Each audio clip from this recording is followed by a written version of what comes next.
très compliqué. Lou s'est blessée sur la première manche. Le genou qui a lâché. Là, elle est entre les mains des médecins. C'était à l'envoi au vent et elle est partie, elle a commencé à envoyer et là, elle a une douleur, quoi.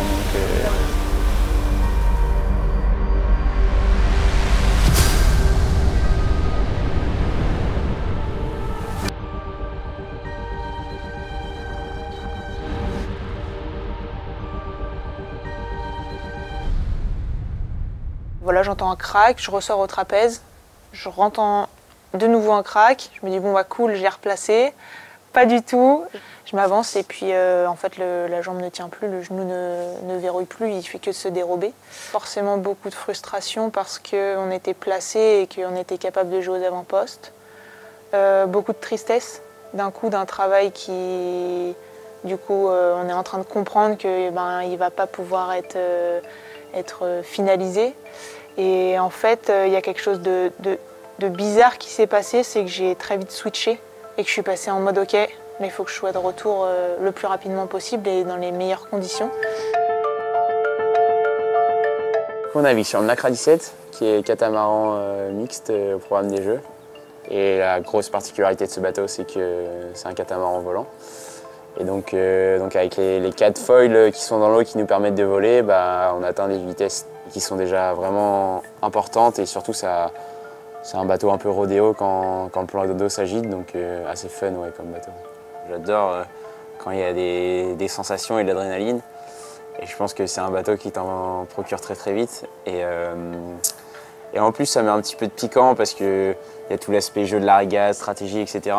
Mais avant tout, il y a maîtriser la bête et notamment ici dans le Mistral fort, c'est un réel enjeu, quoi. Déjà de faire le tour des bouées, c'est déjà un bel objectif. Donc voilà, nous c'est un peu à double vitesse, c'est maîtriser le bateau et le maîtriser techniquement vraiment à son summum et petit à petit rentrer de la tactique pure et dure. Il faut réussir malgré que le bateau soit très exigeant à pouvoir sortir la tête du bateau et tactiquer, quoi. Au-dessus de 18 nœuds, 18-20 nœuds, où là ça devient vraiment sauvage, on va dire. Et là ça vole plus vraiment non plus, et là c'est plus du maniement de bateau et ne pas se mettre dans des situations critiques, quoi. Hors de la voile, je vais pas prendre de risques, mais quand je suis sur mon bateau, j'ai peut-être une certaine confiance, qui est 25 nœuds ou 10 nœuds, je ne vais pas avoir peur d'aller me blesser, sauf quand on est à Marseille, que c'est du sud-ouest et qu'il y a vraiment 2 mètres de creux. Mais non, en général, j'ai pas peur sur le bateau, j'ai plutôt peur voilà, des activités annexes. On fait attention à tout ça, mais après c'est des paramètres où quand on se blesse, personne ne l'a prévu et personne ne veut se blesser, donc si ça arrive, c'est que c'est comme ça et qu'il va falloir faire avec.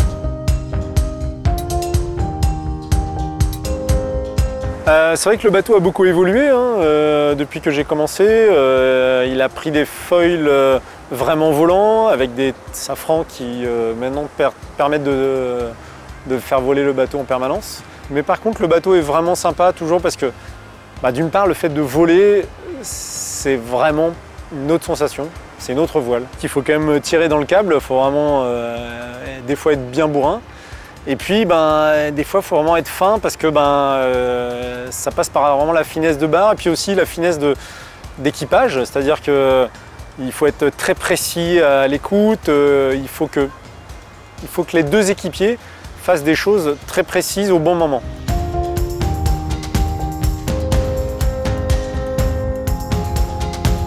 Je suis blessée en 2021, du coup j'étais un peu toute seule, Billy hésitait à repartir et au final on s'est dit pourquoi pas tenter l'aventure et c'est comme ça qu'on a commencé. Alors avec Billy on essaye d'avoir un peu une communication régulière, on est beaucoup aussi dans les sensations, donc on discute énormément sur ce qu'on ressent, le feeling et la vitesse du bateau. Au portant, je discute pas trop tactique j'avoue parce que c'est extrêmement physique et je suis dedans à 100%. Ouais, il n'y a pas que la nave en effet, il y a aussi tout le développement technique, il y a aussi tout l'aspect mental qui prend une part maintenant hyper importante. Et ça, je pense que c'est un bon point sur la perf. Il y a tout l'aspect physique qu'il ne faut pas négliger non plus parce que déjà, rien que pour ne pas se blesser, je j'en ai fait les frais. Et ouais, non, tout en fait, c'est un tout et ça prend un temps fou, quoi.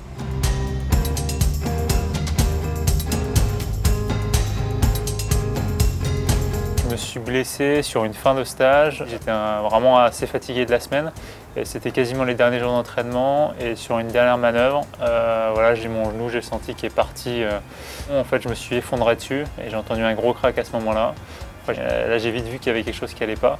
Très déçu, mais vraiment, je me rappelle très bien à cet instant T. Au moment où le verdict est tombé, je savais ce que c'était et j'ai réussi vite à me mettre dans une dynamique où bon, bah maintenant, voilà, c'est le passé. On verra ce que le futur nous apportera, mais là, c'est le moment présent qui est important et le moment présent, on le construit tous les jours. Et il faut, voilà, il faut tous les jours faire en sorte que je revienne le plus vite possible. Et au final, voilà, après cette petite phase de deuil, je trouve qu'on a construit tous les jours, en tout cas avec Arwan en tant qu'équipage, pour pouvoir mener à bien notre projet, voilà, qui nous tient à cœur en tout cas d'aller au bout, quoi.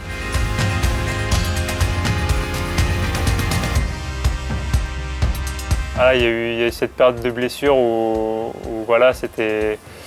Voilà, tu vois tous les copains naviguer et tu te dis mais moi j'aimerais bien aussi être sur l'eau, pouvoir essayer de me défendre, tout ça. C'est super gratifiant parce que retour de blessure, arriver à accrocher un podium sur un test event, voilà, c'était une super régate, on avait des super conditions, il y avait un engouement français autour de cette régate-là qui était vraiment exceptionnel.